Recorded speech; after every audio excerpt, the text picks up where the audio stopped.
Hey guys, welcome to the video. So we've got something a little bit different here in this video.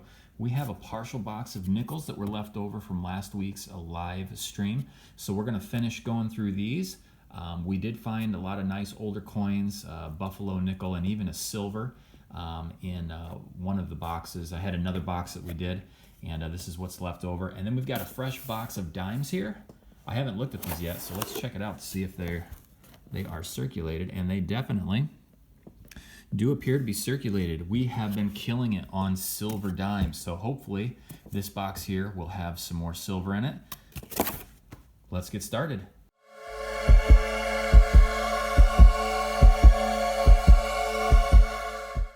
And we have our first older find. We got a 1941 Philadelphia. Just a couple of rolls later, and we have a few older finds again. We have a 1948. No mint mark, so that one's straight out of Philly. And then check this out, we've got a 1939. Now the 1939, if we could get a mint mark, a D or an S, that would be awesome with a lower mintage year. Let's check it out. And no mint mark, but I believe the Philadelphia has the potential for some doubling on the back there in the 5 cents and the word Monticello. I will have to take a look at that a little bit closer under some magnification, but regardless, a 1939, awesome. And our next find, a 1949 Philadelphia.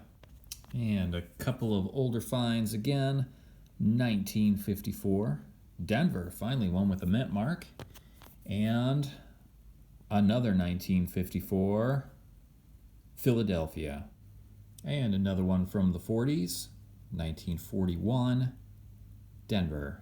We've got 5 rolls to go. We found a few older ones here. This roll here, we have a couple of more old ones. A 1948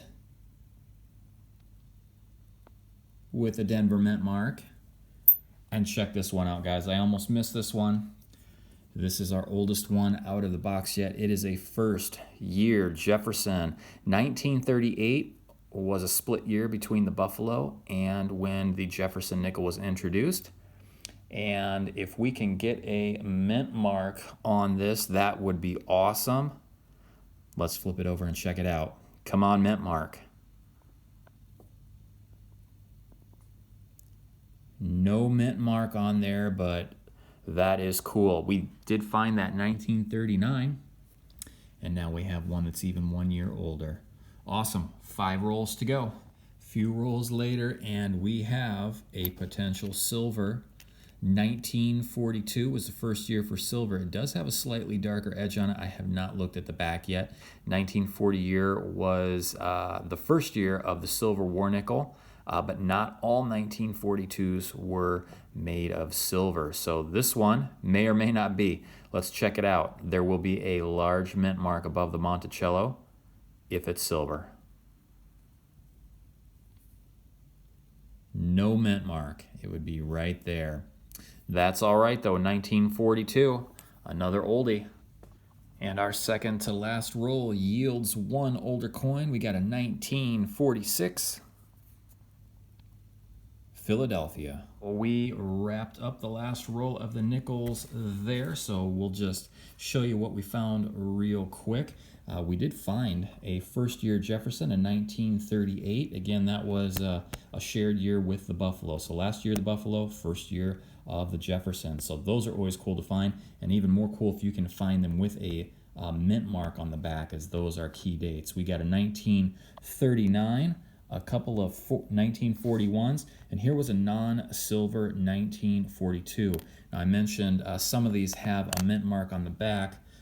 If you're not familiar with war nickels, they are 35% silver, and 1942 was the year that they went to the war nickel through 1945. And how you can tell the difference, this is the one that I pulled out of the box here. This one I did not pull out of the box, but just as reference, it is also a 1942.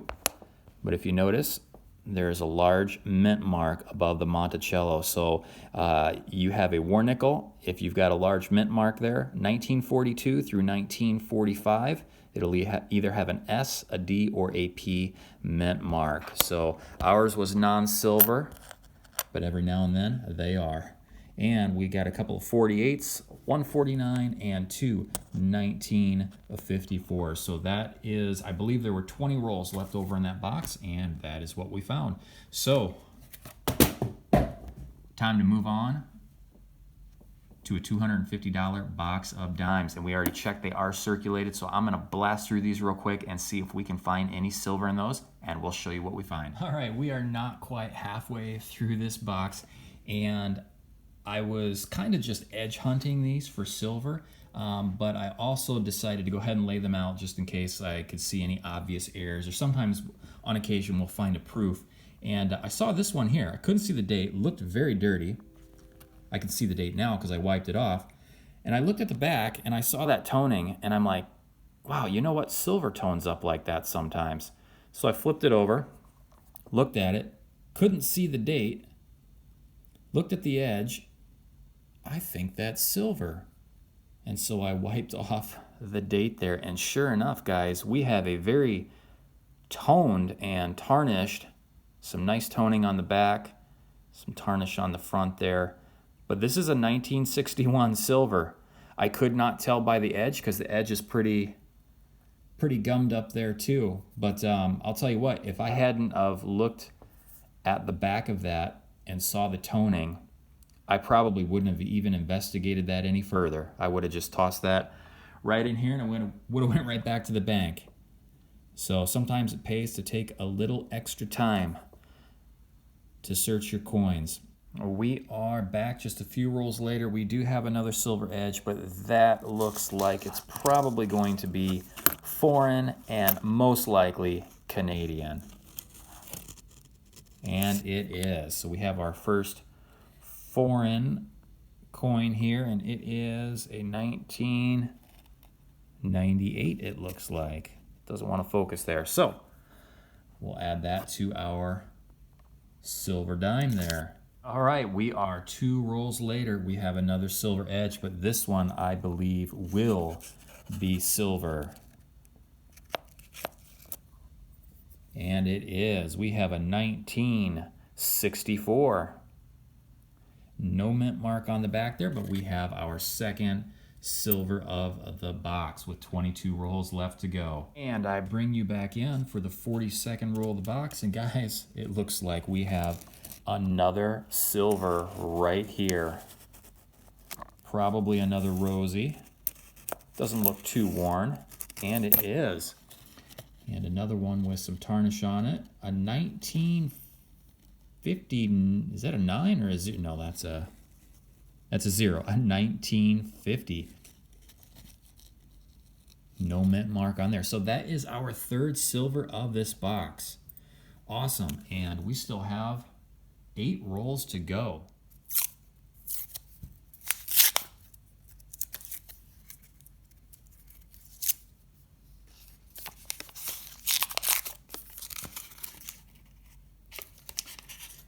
And, ooh, we got a couple of things in here, I think. Let me see if I can do a close-up here. We're going to look at this one that's third from the end, and then there's one that's about a third of the... Here, I'll just do this. Make it easier. So we have 2 potential things here. I believe one is silver and one is not. So we have this right here. They both have silver rims. This one, I believe, is probably a foreign. However, this one here, I'm 100% sure that one's silver, and it's kind of got a gold, kind of a goldish edge to it. So let's do this. Let's check this one out first. And I was right, we have another Canadian. This is a 1974. So not silver, but that makes our second foreign. And we're going to check that third one out from the edge there. There we go. That's a nice one too. Very nice. So we've got a 1959. This one is a 59.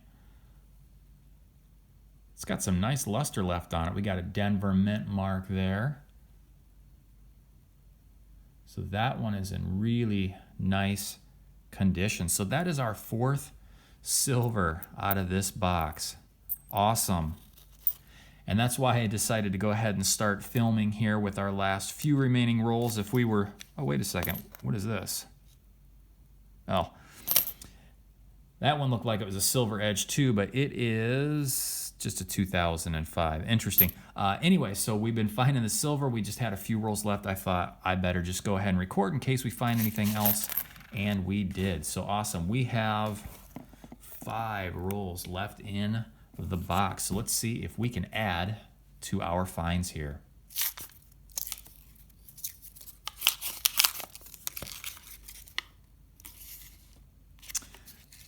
I think we might have silver right there. It's a black edge, but sometimes silver will tarnish like that and give you a black edge. Let's see, is there anything else in here? I don't see anything else. Let's see, could we possibly have found our 5th silver? It is, guys. I'm not sure if that's... It looks like there may have been some tape or something across this because there are some straight lines. It almost looks like Sharpie marker, but it's not. But I don't know if you can see that or not, but it's a 1947. 1947. I do not see a mint mark on there, but that is our 5th silver in the box. Wow, and our oldest silver so far. What a deal. All right, and here is our wrap up after searching through this $250 box of dimes. I just set aside a few of the 2020 dimes. Just thought I would show you. These are some high quality strikes here. The detail on them are very impressive. The planchets are very thick. I don't know if anybody else has noticed that while searching through dimes, but I just thought I would show you that. First 2020s that I've come across, or I guess that I've actually noticed. So just thought that was kind of interesting. And we found 2 foreigns. Both were Canadian, a 1998 and a 1974. And guys, check it out. We pulled 5 silver out of this box. This one here almost got sent back to the bank because the date was not visible at the time. I just happened to pick it up and looked at it. I missed it from the edge because the edge is all tarnished. And when I flipped it over on the back there, I'm like, man, that toning looks like toning you would see on silver. So I investigated a little bit more, wiped the date away, and guys, it was a 1961 silver. We got a 1964, a 1950, a 59, and the last one that we pulled out of the second to end, a 1947. Very cool. We have been doing awesome on the silver dimes. You know what? Let's share the love, guys. Let's go ahead and do a giveaway, a free giveaway for this 1961 Silver Rosie. All you have to do is leave a comment down below in the comment section, and sometime next week we will use a random comment picker to see who is going to get this 61 Rosie.